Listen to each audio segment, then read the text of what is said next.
দূর দূর, হঠাৎ করে কেন যে এত চুল ঝরছে বুঝতেই পারছি না।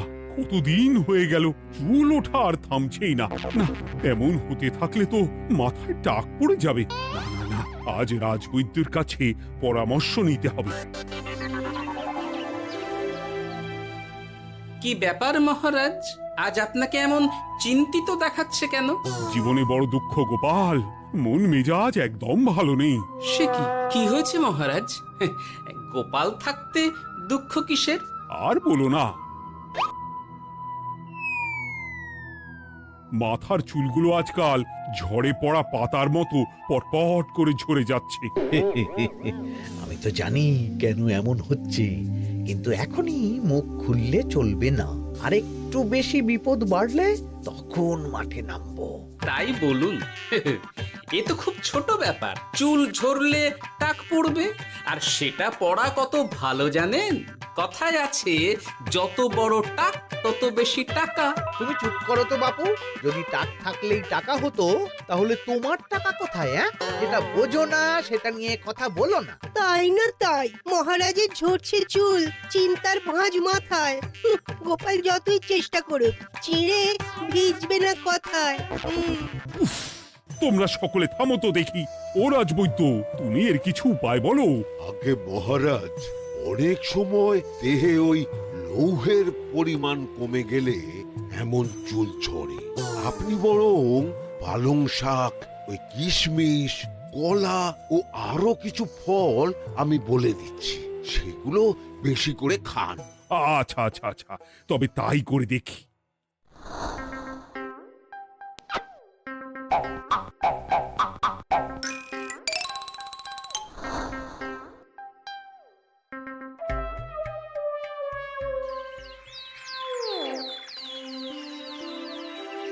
ও রাজবৈদ্য, তোমার কথা মতো শাক পাতা ফলমূল সবই তো খেলাম, চুল ঝরা বন্ধ তো হলোই না। তো জানতামই এমন হবে। কিন্তু মহারাজ, এমনটা তো হওয়ার কথা নয়। কিন্তু হচ্ছে তো। আরে আমার সাধে চুল, কোথায় চলে গেলি সব? এর জন্য তুমি দায়ী। তুমি এর জন্য শাস্তি পাবে বৈদ্য। আমাকে আমাকে ক্ষমা করে দিন মহারাজ, এমনটা হবে এ তো আমি ভাবতেই পারিনি। কিছু মনে করবেন না মহারাজ, ছোট মুখে বড় কথা বলছি, কিন্তু সত্যি এখানে রাজবৈদ্যর কোনো দোষ নেই। ওকে শাস্তি দেওয়াটা ঠিক হবে না মহারাজ। দেখেছেন মহারাজ, গোপালের সাহসটা দেখেছেন? আপনার মুখের উপর কথা বলছে। তা বলি, তুমি যখন এতই বোঝো, তাহলে নিজেই একটা আস্ত লোহা খেয়ে দেখো না, তোমার মাথায় চুল গজাচ্ছে কিনা। ঠিকই আছে, এসব মূর্খের মতো কথা কেবল আপনার থেকেই আশা করা যায় মন্ত্রী মশাই। মহারাজ, আপনি বিচক্ষণ মানুষ, আমার শুধু অনুরোধ, আরেকবার ভেবে দেখবেন। ঠিক আছে, রাজবৈদ্যকে আমি শাস্তি দেব না, কিন্তু সকলের জন্য আমার একটা ঘোষণা আছে। কি ঘোষণা? আমার এই কঠিন সমস্যা যে দূর করে দিতে পারবে, তাকে আমি বিশেষ পুরস্কারে ভূষিত করব। এই তো পেয়েছি, এই সুযোগ কোনোভাবেই হাতছাড়া করা চলবে না। এবারের সমস্যাটা সত্যি বেশ কঠিন। কি করলে যে মহারাজের চুল পড়া বন্ধ হবে সেই উপায় মাথাতেই আসছে না। হঠাৎ করে কেন যে এমন হলো কে জানে।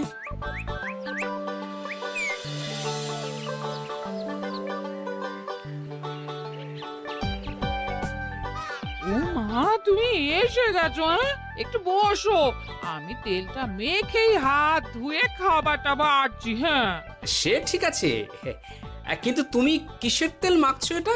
কি আবার মাথার চুলের তেল? এখানেও চুল, ওদিকে মহারাজেরও চুল ঝরে পড়া নিয়ে আমরা সবাই হিমশিম খাচ্ছি গিন্নি।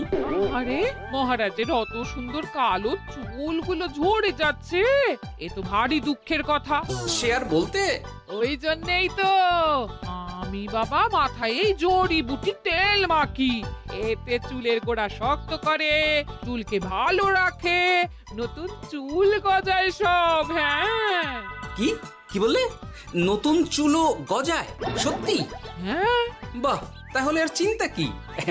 আমাকে এই তেলটা একটু দিতে পারবে গিন্নি? মহারাজকে দিয়ে আসি।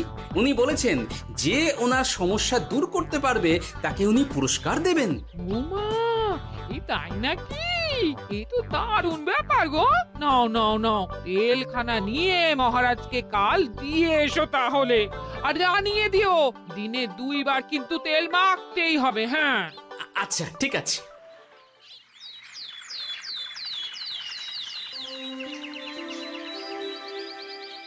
কোনো উপায় খুঁজে পেলে তোমরা?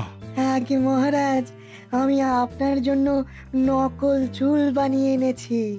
যতদিন আপনার চুল পড়া বন্ধ না হচ্ছে ততদিন আপনি এটা পরে ব্যবহার করতে পারেন। সে তো বুঝলাম, কিন্তু নকল চুল তো আর আসল চুলে জায়গা নিতে পারবে না বিজ্ঞানী। আসল চুলের কথা ভেবে আমি আপনার জন্য কেশুত্তে পাতা এনেছি মহারাজ। আচ্ছা বেশ। তা গোপাল, খুব তো আগের দিন বকবক করছিলে, তুমি কি এনেছো শুনি? সেটা যথাসময়ে দেখতে পেয়ে যাবেন মন্ত্রী মশাই। এটা জড়িবুটি তেল মহারাজ, আমি এটা আপনার জন্য এনেছি। এতে নতুন চুল গজায় আর চুলের স্বাস্থ্যও ভালো হয়। আমার গিন্নিও ব্যবহার করে এটি, তবে দিনে 2 বার করে মাখতে হবে, তাহলেই ভালো ফল পাবেন মহারাজ। বাবা, তাহলে তুমি কেন মাখো না? আচ্ছা, আপনার সমস্যাটা ঠিক কোথায় বলুন তো মন্ত্রী মশাই? মহারাজের জন্য কিছু আনলেও কথা শোনান, না আনলেও কথা শোনান। সত্যি তো মন্ত্রী, কেন তুমি সব সময় গোপালের পিছনে পড়ে থাকো বলো তো? এরা তো তাও সবাই কিছু না কিছু আমার কথা চিন্তা করে এনেছে, তুমি তো সেটাও করনি। না আসলে মহারাজ, আমিও ভাবছিলাম আপনার কথা, কিন্তু থাক, বুঝেছি। আহ, দারুণ। তেলের গন্ধটাও খুব সুন্দর। গোপাল, তোমায় অনেক ধন্যবাদ। আশা করছি ব্যবহার করলে খুব ভালো ফল দেবে। একদম দেবেই মহারাজ।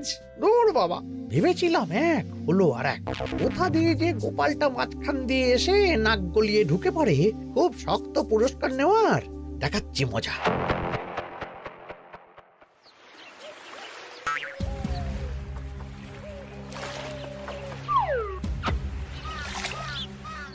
এবারে গোপালের তেল দিয়েই সব কিছু তোলপাড় করব।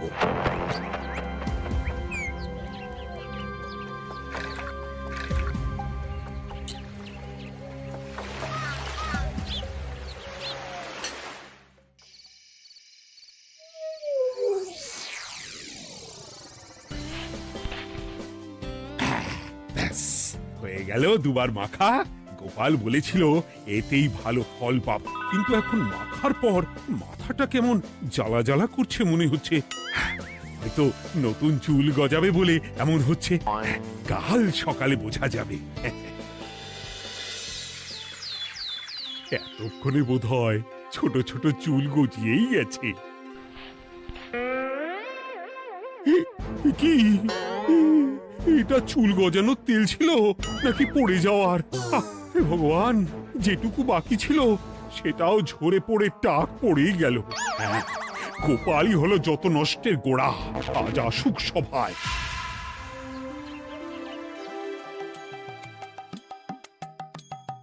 এই যে এখন এলেন উনি। ও কি মহারাজ, আপনি এমন কাপড় মাথায় জড়িয়ে বসে আছেন কেন? তুমি আর এমন প্রশ্ন জিজ্ঞাসা করো না গোপাল, তোমার দয়াতেই মহারাজের এমন অবস্থা। মানেটা আমি তোমায় দেখাচ্ছি, দাঁড়াও। এই যে গোপালের দেওয়া তেল মেখেই আমার এমন হয়েছে, আর তার জন্য আমি তোমাকে কোনোদিনও ক্ষমা করব না গোপাল। বিশ্বাস করুন মহারাজ, আমার গিন্নিও মাখে এই তেল, কিন্তু এমন কিছু তো এখনো পর্যন্ত ঘটেনি। আমি আর কিচ্ছু শুনতে চাই না। আমার মাথা ভর্তি চুল আমি ফেরত চাই।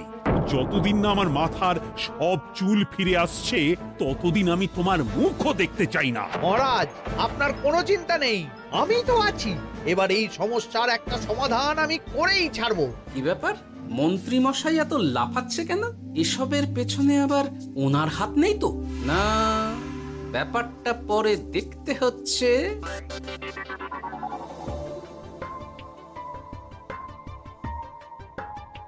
আমি বলি কি মহারাজ, এই সময়টা বরং আপনি নকল চুলটা মানে মানে পর চুলা ব্যবহার করুন। হ্যাঁ, অগত্যা, কিছু তো একটা গন্ডগোল আছেই। গিন্নিও তো রোজ মাথায় তেল মাখে, কই এমন তো হয় না।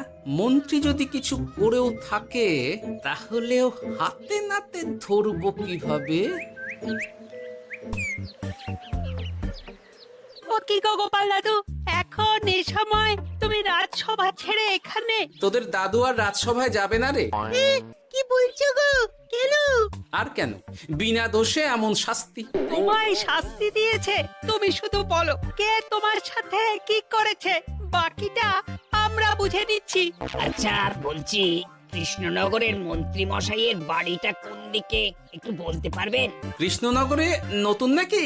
আগে তো আপনাকে কখনো দেখেছি বলে মনে পড়ছে না।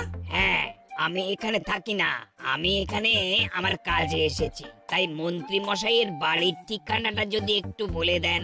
নিশ্চয়ই, এ পথ দিয়ে সোজা চলে যান, তারপর কিছুটা ডান দিকে গেলেই পেয়ে যাবেন। আচ্ছা, অনেক ধন্যবাদ। ভিন গাঁয়ের লোক মন্ত্রী মশাইয়ের বাড়িতে? ব্যাপারটা বেশ সন্দেহজনক লাগছে। এই এই গুলটে ন্যাপলা, তোরা তোরা দুজন একটু আড়াল থেকে দেখতো লোকটা মন্ত্রী মশাইয়ের বাড়িতে ঠিক কি জন্য এসেছে, তারপর আমায় খবর দিস। ঠিক আছে গোপাল দাদু। তোমার আবার এখানে আসার কি দরকার ছিল? আমি তো বলেছি যে আমি ঠিক গিয়ে তোমার পাওনা গন্ডা মিটিয়ে দেবো। মিটিয়ে দেবে? কতদিন হয়ে গেছে জানেন? দেখো, হয় আমার কীটনাশক আর সার সব ফিরিয়ে দিন, নয়তো আমার জিনিসের দাম মিটিয়ে দিন। কীটনাশক, সার আর কি করে ফেরত দেবো বলো? ও তো সব পুকুরের জলে মিশে গেছে। ওসব আমি জানি না, আমার পাওনা গন্ডা মিটিয়ে দিন, ব্যাস। চল চল, এখনই তাহলে গোপাল দাদুকে গিয়ে সব জানাই। চল চল। দাদু, ও গোপাল দাদু। তোরা এসে গেছিস? আয় আয় আয় আয় আয়। মন্ত্রী মশাইয়ের মুখ থেকে অনেক খবর পেলাম। তাই নাকি? কি শুনি? মন্ত্রী মশাই ওই লোকটার কাছ থেকে অনেক কীটনাশক সার নিয়েছে, কিন্তু এখনো জিনিসের দাম মেটায়নি। হ্যাঁ, ওই জন্যই তো মন্ত্রী মশাইয়ের উপর লোকটা খুব রেগেছিল, হুমকিও দিয়েছে 1 সপ্তাহের মধ্যে জিনিসের দাম সব মিটিয়ে দিতে হবে। তাই নাকি? কিন্তু কীটনাশক সার নিয়ে মন্ত্রী মশাই কি করবে? সেটা তো বলতে পারবো না দাদু। তবে হ্যাঁ, মন্ত্রী মশাই ওই লোকটাকে বলছিল যে ওই সব কীটনাশক সার পুকুরের জলে মিশে গেছে। কি বললি? পুকুরের জলে? আচ্ছা, এবার দুয়ে দুয়ে 4 করা গেল। অনেক ধন্যবাদ রে তোদের। বল বল, তোরা কি খাবি? কিচ্ছু লাগবে না গোপাল দাদু, তবে ভোলা বয়ের আর মিষ্টি খাওয়ালে। আচ্ছা আচ্ছা। কি করে যে মহারাজকে আসল ব্যাপারটা বোঝাই, কিছু তো একটা উপায় বের করতেই হবে। তা বলি বাবা, রাজসভায় যেতে হবে না বলে কি সারাদিন এইভাবেই শয়নে শয়নে দিন কাটাবেন বাবা? হ্যাঁ, উপায় পেয়ে গেছি। বুঝলে গিন্নি, আমাকে একটা জায়গায় যেতে হবে, বুঝলে? তারপর ওখানে যদি কাজ হয় তাহলে আগামীকাল রাজসভায় আমি যাব। কিন্তু তুমি যে বলেছিলে তোমার এখন ছুটি। হ্যাঁ, কি আর করি বলো, গুরুত্বপূর্ণ একটা কাজ, তাই যেতেই হবে। আচ্ছা যাও। ওই গো বিজ্ঞানী। আরে গোপাল যে, বলো। এই যে বিজ্ঞানী, একটা বিশেষ দরকারে তোমার কাছে এলাম, বুঝলে? হ্যাঁ, বলোই না। আচ্ছা, এই দূষিত জলকে কিভাবে আবার পরিশুদ্ধ করে বলতে পারবে? কেন পারবো না? জলের মধ্যে একটু চুন আর ফটকিরি দিয়ে দিলেই জল আবার দূষণমুক্ত হয়ে যাবে। তবে ওগুলো দেওয়ার পর কিছুদিন সেই জলকে ব্যবহার করা বন্ধ রাখতে হয়। হ্যাঁ। আচ্ছা আচ্ছা, অনেক ধন্যবাদ। আসি তাহলে, হ্যাঁ?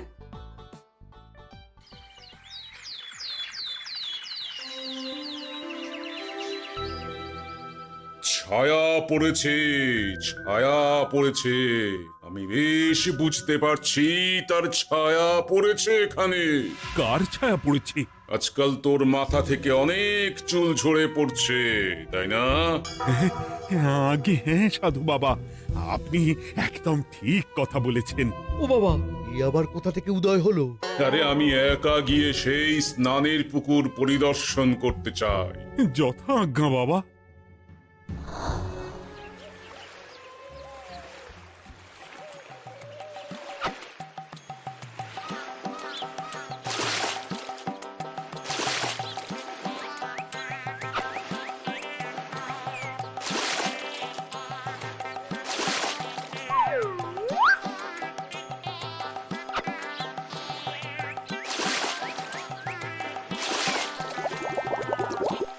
যাক বাবা, মোটামুটি সপ্তাহখানেক এভাবে থাকলেই পুকুরের জল আবার আগের মতো পরিষ্কার হয়ে যাবে। এবার শুধু মহারাজকে একটু বুঝিয়ে বললেই হয়ে যাবে।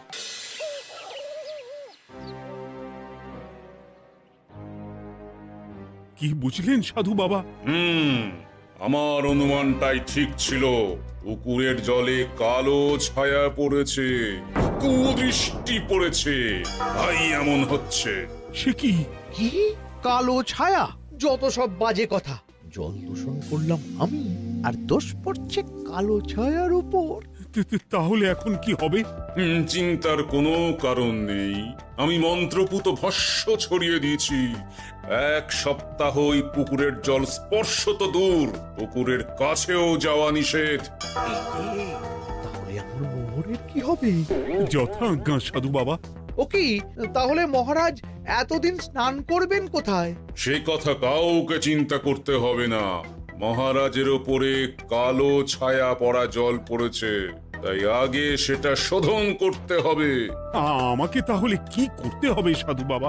আমার শিষ্য গোপাল আমাকে আগেই এই বিষয় জানিয়েছিল। আমি তার হাত দিয়েই তোর স্নানের জল পাঠিয়ে দেব। তাই আগামী 1 সপ্তাহ সেই জল দিয়েই তোকে স্নান করতে হবে। কি গোপাল? দেখছো তো মন্ত্রী, গোপাল আমাকে কত ভালোবাসে। আমি ওকে কত কথা শোনালাম, কিন্তু না না না না, কাল থেকেই আমি আবার গোপালকে রাজসভায় ডেকে আনবো। আমি আসছি, আমার কাজ হয়ে গেছে। আর হ্যাঁ, তোর স্নানের পুকুরের চারিদিকে প্রহরীর বন্দোবস্ত কর। কাক পক্ষীও যেন ওখানে প্রবেশ করতে না পারে। আচ্ছা বাবা, আচ্ছা।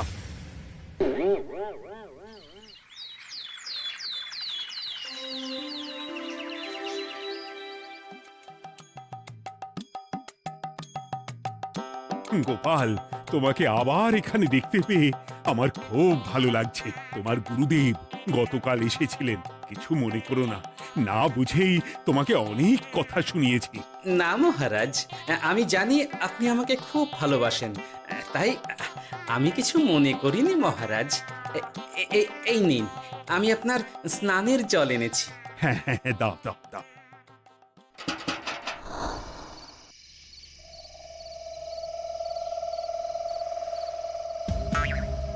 ও বাবা, পুকুরের কাছে যে গিয়ে দেখবো সে উপায় নেই।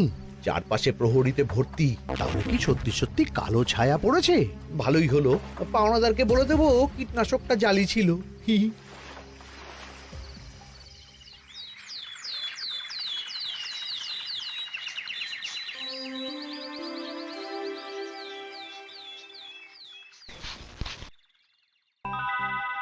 এই তো আমার সেই পুরনো কালো চুলগুলো আবার ফিরে এসেছে। আহা, কি যে আনন্দ হচ্ছে দেখে। আজ 1 সপ্তাহ সম্পূর্ণ হলো। গোপালের জন্য আমার স্নানের পুকুর থেকে কালো ছায়া দূর হয়েছে। আমাকে এই সমস্যা থেকে দূর করার জন্য আমি গোপালকে 100টি মোহর উপহার দিতে চাই। ধন্যবাদ মহারাজ। দূর, আমার আর ভালো লাগে না। সব সময় গোপালই মোহর পায়, এটা তো আমার পাওয়ার কথা ছিল। এদিকে আজকে পাওনাদারও আসবে।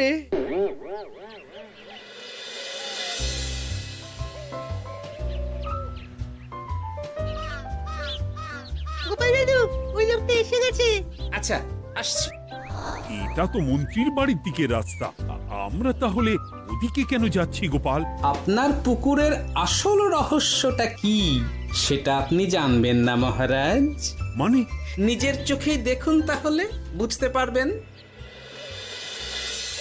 আর একটু সময় দাও আমায় ভাই, এমনিতেও তোমার কীটনাশক কোনো কাজের নয়। কি এখন এসব কথা? আর একদিনও সময় দিতে পারছি না। একটু বোঝো, একটু। সব আমি মহারাজের পুকুরের জলে মিশিয়ে দিয়েছি।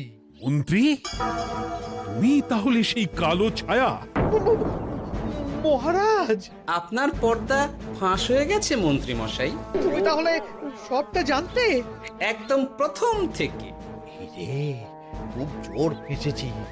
এদিকে পাওনাদার, ওদিকে মহারাজ, এইখান থেকে কেটে পড়তে হবে।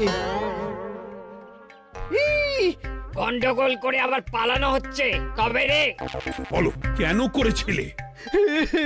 মহারাজ, আমি ভেবেছিলাম আপনার সব চুল উঠে গেলে আমি আপনার কাছ থেকে চুল গজানোর ওষুধ দেওয়ার নামে অনেক টাকা লুটবো। কিন্তু সেই ভাবনা ভাবনাই থেকে গেল, সেগুড়ে যে বালি হয়ে গেল। ভাবা যায় চুলের জন্য চুলোচুলি, হ্যাঁ? হাসির রাজা, জ্ঞানের রাজা, রসিক রাজা।